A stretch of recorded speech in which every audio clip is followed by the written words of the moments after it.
Hello and welcome to this educational video presentation. My name is Dr.Frihi Zahrate ElOula, and I am a lecturer in the Department of Mathematics at Mohamed Cherif Messadia University, Souk, Ahras. This video is part of a training course on information and communication technologies and teaching practices, designed especially for newly recruited teachers. The module we will be exploring is Mathematics and Statistics, and in this video, we will focus on Chapter 4, An Introduction to Descriptive Statistics. Let's get started.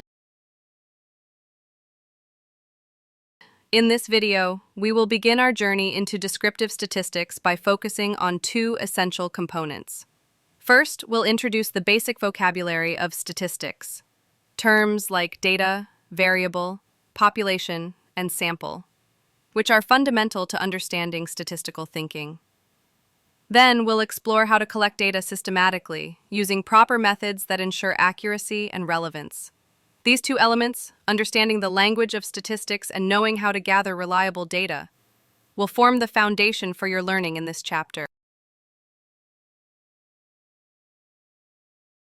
Statistics is a powerful tool that helps us make sense of the world by allowing us to collect, organize, analyze, and interpret data. Whether in science, business, health, or everyday life, statistics support informed decision-making and help us understand complex situations. There are two main branches of statistics. First, we have descriptive statistics, which helps us summarize and present data using numbers, charts, and graphs. It's about showing the information in a clear and meaningful way. Second, there's inferential statistics, which goes a step further by using data from a sample to make predictions or draw conclusions about a larger group. In this video, we will focus on the first branch, descriptive statistics, and more specifically on the vocabulary of statistics and data collection.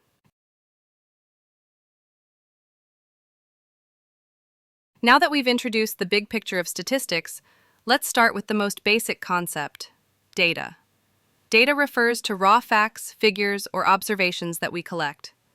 These can be anything: measurements like temperature or height, responses from a survey, counts of how many people prefer a product, or characteristics such as age, gender, or occupation.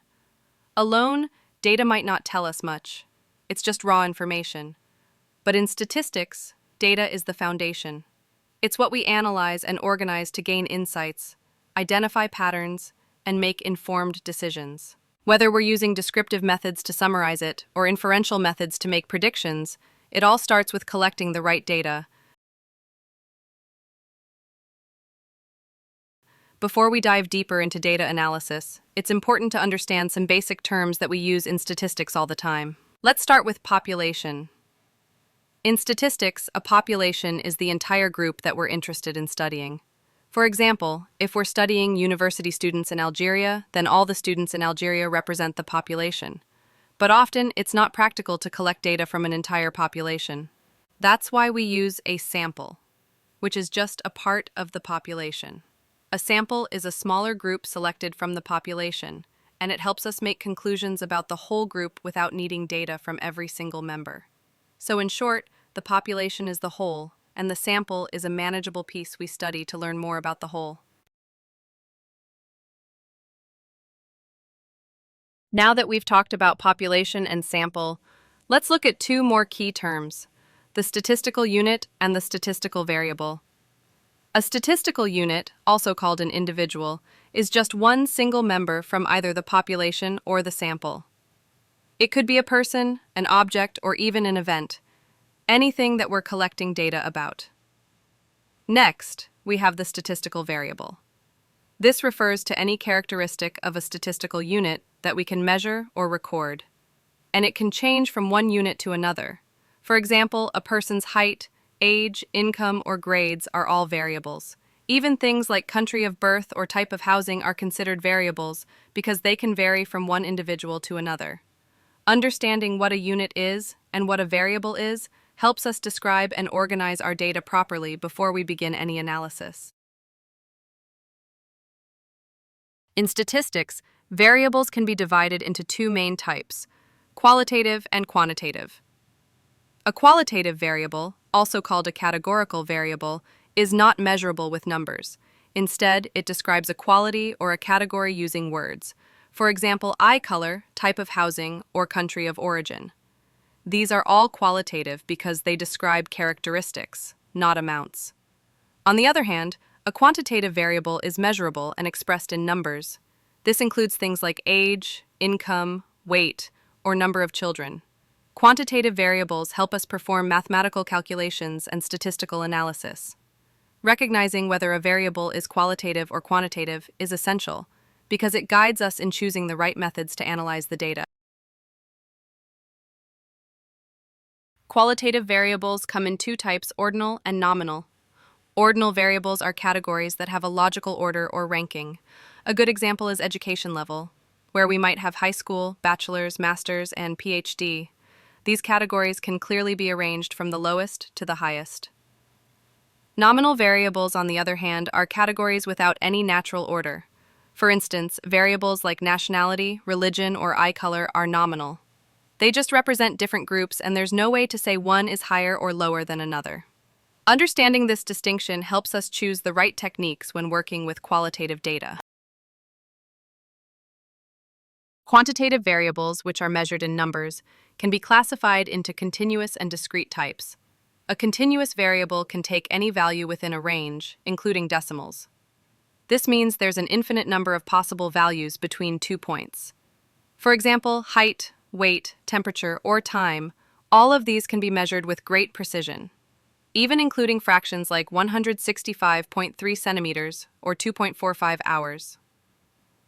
In contrast, a discrete variable can only take specific separate values, usually whole numbers. These values come from counting, not measuring. Think about the number of students in a class or the number of children in a family. You can't have 2.5 students or 3.7 children. So, while continuous variables are measured on a real number line, discrete variables are limited to exact counts.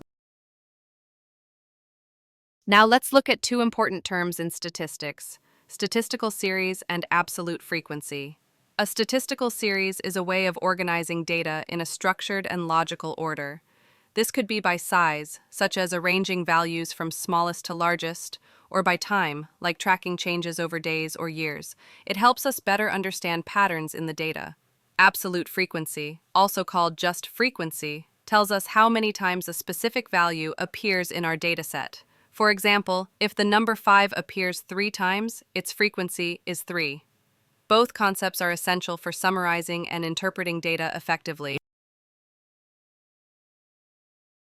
In statistics, collecting data effectively follows a structured process made up of several key steps. Step 1 is to define the research problem. We need to clearly state the question or objective we want to answer. Step 2 is to determine the type of data needed. Will we need qualitative data, like opinions or categories, or quantitative data, which involves numbers? We also consider the source. Primary data is collected directly by the researcher through tools like surveys or experiments. Secondary data is gathered from existing sources such as reports or databases. Step 3 involves choosing the population and the sampling method, identifying the group we're studying and how we'll select our sample. There are many methods like random or stratified sampling, but we'll explore these in more detail in other video. Step 4 is selecting the data collection method. This could be surveys, interviews, observations, experiments, or using existing databases. Step 5 is to design the data collection instruments. This means creating reliable tools such as questionnaires or data forms to ensure the data collected is valid and accurate. Step 6 is to conduct a pilot study. This step is optional but highly recommended. It means testing your questionnaire or tool on a small group to detect any issues and make improvements before the full data collection begins. Step 7 is to collect the data. This must be done systematically and ethically, ensuring informed consent from participants, respecting their privacy, and maintaining confidentiality. Step 8 is to organize and validate the data. After collection, we need to check if the data is complete and accurate. We correct any errors and handle missing values carefully to avoid affecting the results. Finally, step 9 is to store the data securely. Whether on digital platforms, spreadsheets, or statistical software, We must ensure data is safely saved for future analysis and use. Following these steps helps us gather reliable, high-quality data, which is the foundation of any valid statistical study. That brings us to the end of this introductory session on descriptive statistics. We'll stop here for now, as the activity requires our video to stay under 10 minutes. Thank you for watching, and see you in the next one.